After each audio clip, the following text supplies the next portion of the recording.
عزیز دوستوں اور بزرگوں، یاد رکھیے اپنی اولاد کو، اگر یہاں پر کوئی ماں باپ ہیں تو اپنی اولاد کو بے حیائی سے دور رکھنا سکھائیے، حیادار بنائیے۔ رسول اللہ صلی اللہ علیہ وسلم نے کیا فرمایا کہ ایمان حیا ہے، حیا ایمان ہے۔ اگر آپ اپنی اولاد کو حیادار نہیں بنائیں گے تو خون کے آنسو آپ روئیں گے، یاد رکھیے۔ اگر آپ اپنے بچوں کو بچپنے سے حیادار اور حیا کی تعلیم نہیں دلائیں گے، علماؤں کی صحبت میں آپ نہیں بیٹھیں گے، اپنی اولاد کو نہیں بٹھائیں گے، تو پھر یہ جب بڑے ہوں گے آپ کو خون کے آنسو آپ کو رلائیں گے۔ بلکہ بخاری شریف کی حدیث ہے کہ بخاری شریف کی حدیث میں آیا کہ پہلی قوموں میں 3 لوگ کسی ایک غار میں جا کر آرام کرتے ہیں تو ایک پہاڑ گر جاتا ہے، راستہ بند ہو جاتا ہے، تو تینوں میں سے ہر ایک آدمی کہتا ہے کہ اللہ کو میں اپنی نیکیاں بیان کر کے اللہ کو ہم راضی کریں گے، وسیلہ دیں گے۔ تو ایک شخص کہتا ہے کہ یا اللہ، میرے ماں باپ بوڑھے تھے، میں نے ان کی بہت خدمت کی، تو وہ جو پہاڑ راستہ رکتا ہے پتھر وہ تھوڑا ہٹتا ہے۔ دوسرا کہتا ہے کہ یا اللہ، میں نے امانت میں خیانت نہیں کی، میں نے یتیموں کی امانت میں خیانت نہیں کی، تو اور تھوڑا پتھر ہٹتا ہے۔ اور تیسرا شخص کہتا ہے کہ یا اللہ، میں زنا کرنا چاہتا تھا، تیرا خوف مجھ پر غالب آ گیا، میں نے نہیں کیا، تو پورا پتھر ہٹ جاتا ہے۔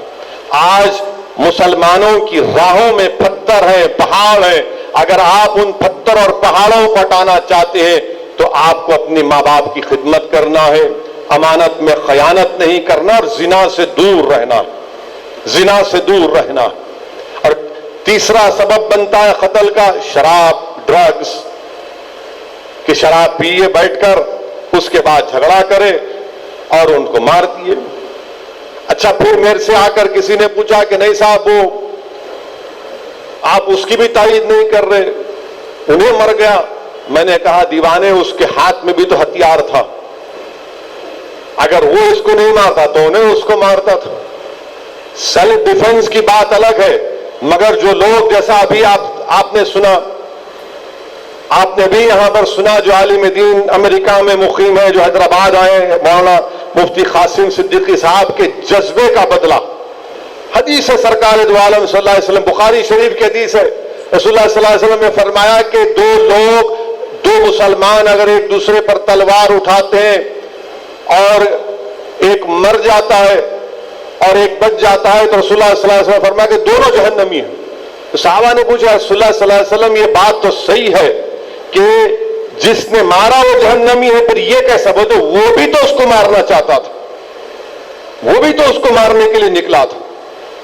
میرے عزیز دوستوں اور بزرگوں، یہ چیزوں پر آپ کو اور ہم کو اس پر نوٹ کرنا ہے۔ اور شراب کو تو گناہوں کی جڑ، ام الخبائث سرکار دو عالم صلی اللہ علیہ وسلم نے فرمایا۔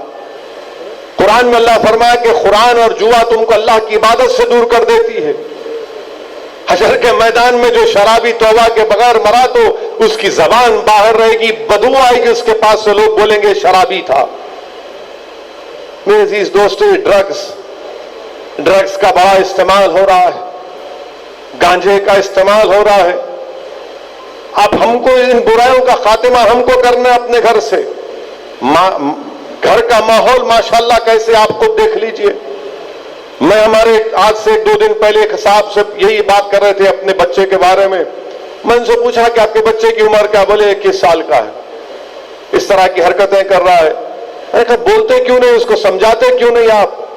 انہوں کیا بولے، مجھے یہ بتائے کہ ارے صاحب، اگر میں زیادہ اس پہ دباؤ ڈالوں گا تو گھر چھوڑ کے بھاگ جاتا ہوں۔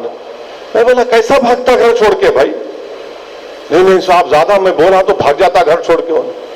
ماں باپ، بچے اولاد سے ڈر رہے ہیں، اولاد ڈرنا ماں باپ سے۔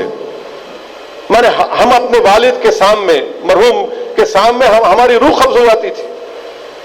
زیادہ میں نے زندگی میں اس زمانے میں جو بھی مزاج تھا، جو لوگ ہماری عمر کے ہیں، وہ تو اپنے والد کے سامنے نظر جھکا کر بیٹھتے تھے، نظر جھکا کر جو بھی شکایت، غصہ کرنا تھا وہ اماں کے پاس جا کر کرتے تھے۔ مگر آج والد یہ کہہ رہا ہے زیادہ دباؤ ڈالے گا تو گھر چھوڑ کے بھاگ جاتا ہوں۔ بھاگنے دو اس کو، پھر غلطی آپ کی ہے، آپ نے بچپنے سے اس کی تربیت نہیں کی۔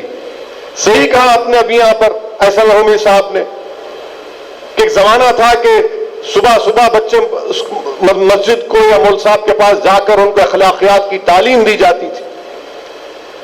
ایک وقت تھا کہ گھر میں ماں باپ بیٹھ کر اپنی اولاد کو نیکی اور برائی کے بارے میں بتاتے تھے, بحث ہوتی تھی اس کے اوپر, قرآن کی تعلیمات کے اوپر باتیں ہوتی تھی, حدیث کے بارے میں بات ہوتی. اب کچھ نہیں ہے. اب ماحول گھر میں کیا ہے, باپ کے ہاتھ میں سیل فون ہے, انہوں فیس بک پر, اماں ٹی وی میں ہے, بچے ویڈیو گیم میں ہیں.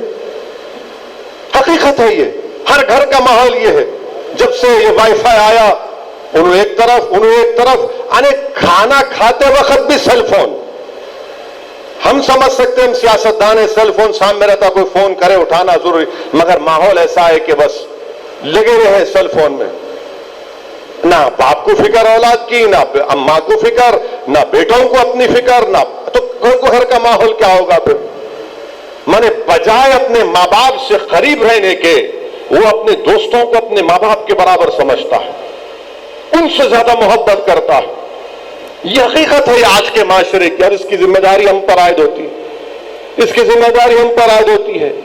آج پوری انسانیت ترس رہی ہے, مسلمانوں سے کہہ رہے کہ ہم کو رسول اللہ صلی اللہ علیہ وسلم کی تعلیمات سے ہماری پیاس کو بجھاؤ, اور ہمارے نوجوان کہاں ہیں بتائیے. یاد رکھیے, اگر ہمارے نوجوان میں اسی طرح کا یہ ارتداد, یہ تمام فتنے بڑھتے جائیں گے تو قوم گر جائے گی. خدا نخواستہ, آپ قوم اور ملت کا مستقبل ہیں. اگر آپ ان برائیوں کے راستے پر چلے جائیں گے تو پھر کیا ہوگا بتائیے آپ.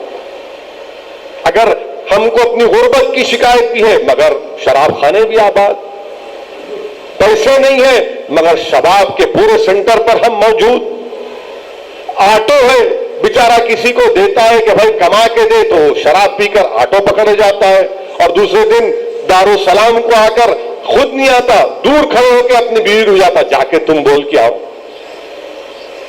کیا ہے بتائیے آپ, کیا آپ شراب پئیں گے؟ نام آپ کا کیا ہے, عبد الرحمان آپ کا نام ہے, اور آپ شراب آٹو چلا رہے ہیں, شراب پکڑا جا رہا ہے آپ کا. آپ ظلم کر رہے ہیں اپنے گھر میں, بہو آئی جہیز لے کے نہیں آئی, پیٹتے ہیں اس کو, پھر آپ کو شکایت ہے کہ بھائی میری بچی کی شادی بھی نہیں ہو رہی. یاد رکھیے, یہ برائیوں کا خاتمہ, یہ گناہوں کا خاتمہ, یہ معاشرے سے یہ قتل و غارت گری کو اگر ہم کو اور آپ کو مل کر ختم کرنا ہے تو اس کا ایک ہی طریقہ ہے کہ دین سیکھیے, اسلام کو سمجھیے. اسلام صرف یہی نہیں ہے کہ جمعے کے دن چلے گئے ذرا عطر لگا کے, یہ نہیں ہے. دین سمجھیے, علماء کے صحبت میں بیٹھیے, علماء کے صحبت میں بیٹھیے, اپنے ماں باپ کی عزت کریے, اپنی ماں کی قدر کریے.